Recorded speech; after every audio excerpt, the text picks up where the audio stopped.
Madame, monsieur, bonsoir. Merci de votre fidélité. Tout juste 18h30 sur Loula. C'est l'heure du journal. Voici le sommaire. Les transformations que connaît le monde du travail, notamment sous l'effet de la numérisation et de l'intelligence artificielle, et leurs conséquences sur la législation sociale, à l'ordre du jour de la conférence internationale qui réunit à Marrakech plus de 80 000 avocats représentant des grands cabinets de par le monde.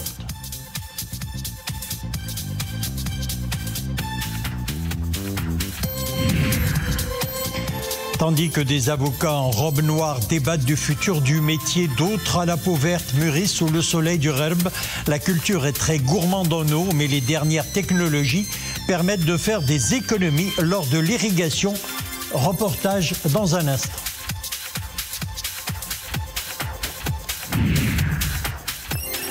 Elle arrive en deuxième position des destinations de voyage organisées les moins chères dans le monde, selon des chercheurs de l'organisation britannique Which. J'ai nommé Agadir. La destination séduit de plus en plus les visiteurs. Son secret, sa capacité à se réinventer pour proposer de nouvelles aventures. Un conseil de gouvernement s'est tenu aujourd'hui sous la présidence du chef du gouvernement Aziz Akhnouch. Le conseil a approuvé un projet de loi relatif à l'enseignement scolaire suivi d'un projet de décret-loi modifiant la loi portant création de l'Agence nationale des eaux et forêts. Le conseil de gouvernement a donc adopté le décret relatif au régime de sécurité sociale présenté par la ministre de l'économie et des finances. Ce projet de décret vise principalement à définir la notion administration au sens de certains de ses articles. Il s'agit aussi de fixer les critères et modalités de calcul des jours d'affiliation au régime de sécurité sociale ainsi que les modalités de redistribution des revenus globaux de chalutiers pour les marins pêcheurs.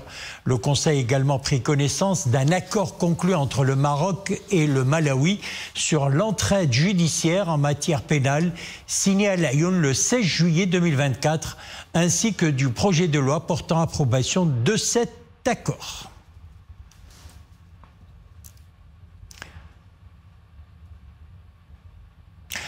L'Association internationale du barreau se retrouve à Marrakech, organisée sous le thème « Le droit du travail et la diversité ». La rencontre est initiée par le Comité du droit du travail et des relations industrielles et le Comité de droit de la diversité et de l'égalité de l'Association internationale du barreau, ainsi que le ministère de la Justice.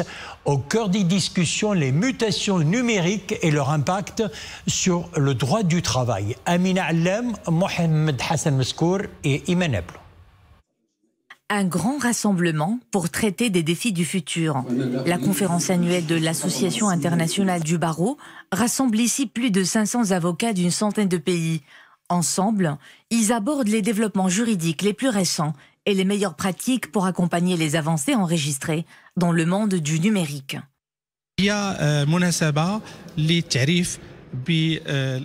Cette conférence est une opportunité de faire connaître le cadre législatif marocain et ses nouveautés. C'est aussi l'occasion d'échanger autour des différentes expériences en la matière avec les praticiens et tous ceux qui appartiennent au système de la justice. Échange d'expériences et de pratiques, mais aussi réflexion sur les réponses à apporter pour ce qui est de l'adaptation à la transformation numérique de l'emploi, la protection des droits du travail numérique, les implications juridiques de la mobilité internationale de la main-d'œuvre ou encore les réglementations transfrontalières en matière d'emploi. Il y a des sujets particulièrement intéressants comme le télétravail, comme la diversité. Est-ce que, avec tout ce qui se passe dans le monde, notamment aux États-Unis, on aura encore ces règles et ces sujets en tête en tant qu'avocat d'employeur dans quelques temps? La question peut se poser. Donc du coup, une thématique extrêmement riche. C'est un immense honneur pour nous d'être là au Maroc, un immense honneur de pouvoir y évoquer toutes les nouvelles problématiques de droit du travail, d'organisation du travail. Le ministre du Travail tout à l'heure a évoqué la digitalisation et les grands enjeux de digitalisation que vous connaissez aujourd'hui. Nous avons des sessions qui sont dédiées à des réflexions précisément sur la digitalisation du droit du travail, la digitalisation de l'environnement, tout ce qui est télétravail, comment on organise le monde du travail aujourd'hui dans un environnement qui est totalement différent. Un système en profonde mutation qui requiert une réforme du système judiciaire en vue d'accompagner les nouveautés survenues à l'échelle internationale et adapter la législation au développement numérique avec tout ce que cela implique comme enjeu lié aux questions de confidentialité et de cybersécurité dans le contexte de l'intelligence artificielle. On poursuit avec un chiffre, 437 millions de dirhams. C'est le coût de l'opération de subvention lancée par le gouvernement en vue d'encourager l'importation exceptionnelle d'ovins destinés à Eid al-Adha au titre des années 2023 et 2024. Un chiffre dévoilé par le ministère de l'Agriculture, de la Pêche maritime, du Développement rural et des Eaux et Forêts. Et de préciser, 193 millions de dirhams ont été consacrés à cette opération au titre de l'année 2023 et 244 millions de dirhams au titre de l'année 2024. Près de 875 000 têtes d'ovins ont été importées. L'opération d'importation de bétail est toujours ouverte avec la poursuite de la suspension des droits de douane et de la TVA, note le communiqué. Le secteur de la production d'avocats au Maroc se prépare à une nouvelle saison exceptionnelle. La production devrait se chiffrer à près de 90 000 tonnes cette année. Une culture gourmande en eau, mais vous allez voir dans ce reportage que la technologie propose des solutions afin de faire des économies. De reportage, Khalid Shrman, Hamza Sayeh et Sofia Fegroud. Ce drone survole les avocatiers, libérant une fine brume bienfaisante. C'est la dernière innovation high-tech. Dans cette exploitation agricole du Gharb, l'on est déjà dans l'agriculture du futur, où la technologie et la nature font équipe.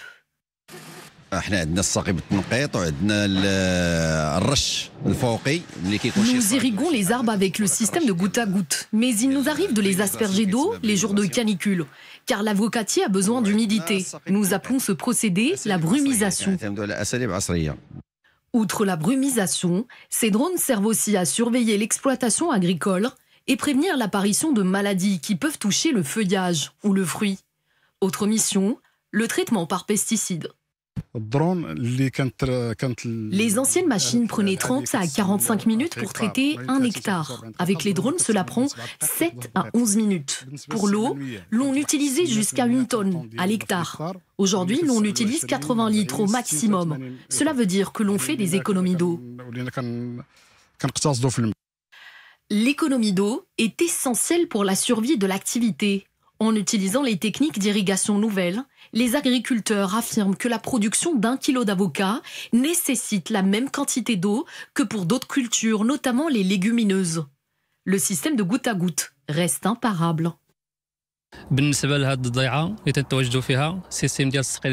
La ferme dans laquelle nous nous trouvons a installé un système de goutte à goutte. On l'active jusqu'à 5 fois par jour pour économiser l'eau, éviter son évaporation et permettre à l'arbre d'absorber cette eau. Résilience écologique, innovation technologique et performance économique. L'équation à 3 chiffres que les agriculteurs marocains semblent avoir résolue. Voilà pourquoi les producteurs anticipent cette année une récolte d'avocats comprise entre 80 000 et 90 000 tonnes, surpassant largement les 60 000 tonnes de l'an dernier. L'actualité internationale dominée par cette nouvelle tension entre Israël et la Syrie. Les autorités syriennes ont accusé Israël de vouloir déstabiliser le pays après une série de frappes qui ont visé un centre de recherche militaire à Damas, l'aéroport militaire de la ville de Hama et une base aérienne militaire dans la province de Homs, tous deux dans le centre du pays. Des frappes suivies par une incursion des troupes israéliennes dans le sud, où 9 personnes ont été tuées en tentant de s'opposer à leur avancée. Le ministère syrien des Affaires étrangères estime que cette escalade injustifiée constitue une tentative préméditée de déstabiliser la Syrie. Fin de citation. Et puis direction les États-Unis où le président américain Donald Trump vient de dégainer ses nouveaux droits de douane censés inaugurer un âge d'or de l'Amérique. Mais la mesure pourrait faire chavirer l'économie mondiale. Le président américain a annoncé des droits de douane massifs sur les produits entrant aux États-Unis. 34% sur les produits chinois, 20% sur ceux en provenance de l'Union européenne ou encore 46% pour le Vietnam. Donald Trump présente les droits de douane comme une baguette magique capable de réindustrialiser le pays, de rééquilibrer la balance commerciale et d'éponger le déficit budgétaire. L'Union européenne promet de répliquer avant la fin du mois d'avril, selon le porte-parole du gouvernement français. Retour au Maroc pour une virée touristique et pour cela, Agadir est toujours une valeur sûre. La station balnéaire séduit de plus en plus les visiteurs. Elle arrive en deuxième position des destinations de voyage les moins chères dans le monde, selon des chercheurs de l'organisation britannique Which. Depuis le début de l'année, Agadir connaît un taux de fréquentation de près de 13%, supérieur à la même période de l'année dernière. Reportage de Mohamed Touanina et Maria Aoued. Avec un temps ensoleillé toute l'année, des plages dorées de sable fin, un téléphérique perché à 1700 mètres au-dessus de l'Atlantique et des complexes hôteliers par centaines. Agadir accueille chaque année au printemps une pléthore de touristes étrangers en quête de tranquillité et de délices gastronomiques à découvrir. C'est pas la première fois que j'ai à Agadir, la météo elle est super. On mange super bien de toutes les variétés, français, marocains, on mange de tout. Après la piscine elle est super bien, super beau temps. Le hall exclusive il est super bien, les chambres ils sont impeccables. Super ravi d'être dans l'hôtel parce que c'est hyper convivial, très familial, on a accès à la mer tout de suite, la ville est très très grande, il y a des taxis tout de suite en sortant, l'hôtel est très charmant, les réceptionnistes ils sont super, donc on passe de super bonnes vacances, voilà. On est là jusqu'à mercredi, donc ça va être Nous venons très souvent à Agadir, nous aimons bien, avec la grande promenade. Ici, l'hôtel est magnifique, on y mange bien, on est bien accueillis, le personnel est très très sympathique.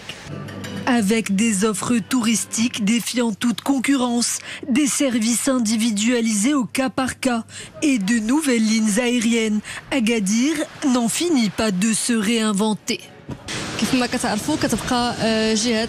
Les touristes étrangers sont très attirés par Agadir et ses environs car il y a beaucoup de choses à faire et à découvrir. D'ailleurs, depuis quelques années maintenant, la région s'est considérablement développée, tant au niveau des infrastructures que des offres hôtelières. Fraîchement élue destination préférée des touristes français, mais aussi des retraités européens. La Perle du Sud est en train de battre un record de fréquentation touristique jusque-là, jamais égalé, avec plus de 10% de réservations en plus par rapport à l'année dernière. Nous passons au sport à présent. L'équipe nationale de football grimpe dans le classement FIFA. Le Maroc gagne 2 places pour retrouver le 12e rang mondial du classement de la Fédération internationale de football, publié ce jeudi.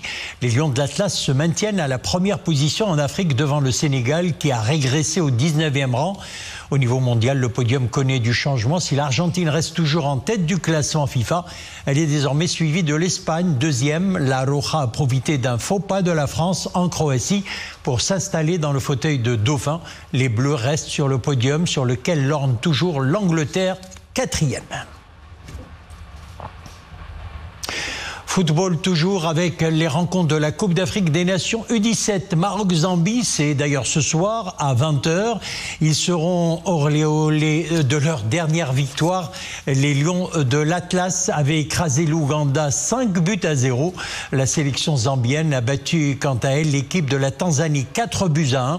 C'était lundi au stade Béchir Mohamedia. 12 équipes réparties en 4 groupes se disputent le titre de cette compétition qui sert également de tournoi qualificatif pour la Coupe du Monde U17 de la FIFA, prévue tard dans ce mois, dans cette année, donc au Qatar.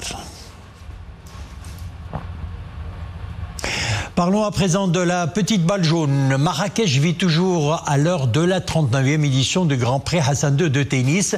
Le Français Alexandre Muller, tête série numéro 3, et l'Espagnol Roberto Carballes Baena, tête série numéro 5, arrivent au stade des quarts de finale. En image, comme vous le voyez, donc ce soir, autre qualification aux quarts de finale, celle de l'Italien Mattia Bellucci, qui s'est imposé face au Français Pierre-Hugues Herbert en 2-7, 6-2, 7-5 en 1h24 minutes. L'Italien 71e joueur mondial a assuré sa qualification sur sa deuxième balle de match. Et dans l'autre rencontre, vous allez le voir, des huitièmes de finale, elle a opposé l'Italien Luciano Darderi au Français Hugo Gaston. L'Italien s'est imposé en 2-7-1, donc 2-6, 6-2 et 6-3 et a assuré son ticket pour les quarts de finale également. Voilà, c'est avec la page sport que nous refermons l'édition. Merci de nous avoir suivis. On se retrouve demain à la même heure, 18h30.